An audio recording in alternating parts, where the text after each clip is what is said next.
Hello বন্ধু, এই চ্যানেলের মাধ্যমে সকলকে জানাই সুস্বাগতম। আজ বাগানে কিভাবে পালং শাকের চাষ করতে হয় সেই ভিডিওটি আমি তুলে ধরছি। হ্যাঁ বন্ধু, এই পালং শাক চাষের ক্ষেত্রে উপকরণ বা অর্থ খরচা এমন কিছু হয় না। অতি সামান্য অর্থ আর একটি মাটি খোঁড়ার যন্ত্র আর সামান্য রাসায়নিক সার অল্প মাত্রায় প্রয়োগ করবেন, এতে কীটনাশক দরকার হয় না।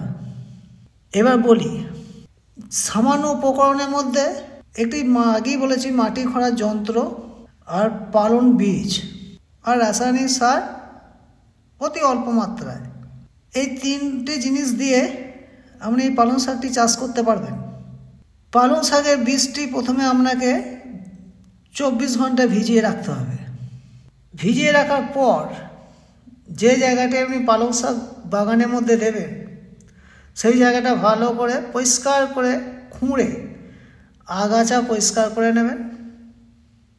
আচ্ছা, পরিষ্কার করার পর উপরে জল, আমি যেরকম জল দিই ওই জলে একটি ঝাঁঝরি দিয়ে জল দেবেন বা বালতি মগ দিয়েও জল দেওয়া যাবে। ভালো করে ছড়িয়ে নিয়ে একটা দিন ফেলে রাখার পর বীজটি ছড়িয়ে দেবেন।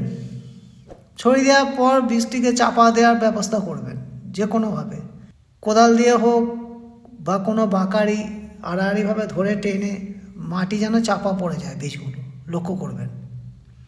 বীজ যতদিন না অঙ্কুর ছাড়ছে নিয়মিত আপনি জলে ছড়াভাবে দেবেন, ছড়িয়ে ছড়িয়ে হাতের দ্বারা হোক বা আমি যেভাবে যন্ত্রের মগ দিয়ে জল দিচ্ছি জলে ঝাঁঝরি দিয়ে বা মগ দিয়ে যাতে ছড়িয়ে দেবেন হাতের দ্বারা, জলটি যেন ছড়িয়ে চারপাশে সমান হয়ে পড়ে।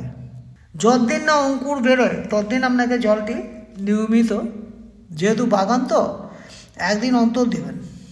অঙ্কুর ছাড়ার পর চারা যখন দেবেন 1 ইঞ্চি 1.5 ইঞ্চি হয়েছে তখন সপ্তাহে একদিন দেবেন।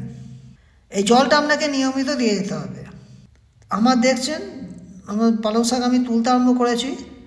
সার একবার প্রথমে দেবেন, ওই 1 থেকে 2 ইঞ্চি চারা যখন হবে অতি অল্প মাত্রায়। আর পরে যেটা দেবেন, দেখছেন আমার শাক আমি তুলছি, শুধু ইউরিয়া দেবেন। তখন আর রাসায়নিক ওই ইফকো ডিএপি কিছু লাগবে না। প্রথমবারে ইফকো বা ডিএপি জায়গাটা দিয়ে দেবেন, তার সঙ্গে নাইট্রোজেন ইউরিয়া মিশিয়ে ছড়িয়ে দেবেন। 2 বার মোট দেবেন, দ্বিতীয়বার যেটা দেবেন শুধু ইউরিয়া দেবেন। দেখছেন আমি দিচ্ছি অতি অল্প মাত্রায় ছড়িয়ে দিয়ে তারপর জল দিয়ে দিচ্ছি, ওই জলের যে ঝাঁঝরি আছে জলটা দিয়ে দিচ্ছি।